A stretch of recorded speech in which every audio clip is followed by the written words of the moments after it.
Good morning mga ka-garden dyan. Ito, gamit tayo ulit ng swamp fertilizer. Medyo mabaho lang to guys, pero kailangan gamit na lang tayo ng masks.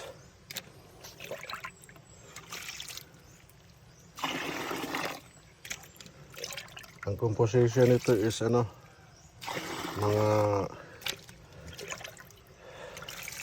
ng saging, puno, tapos dahon ng madre di cacao.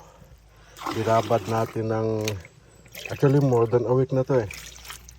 Ngayon ko lang ginamit.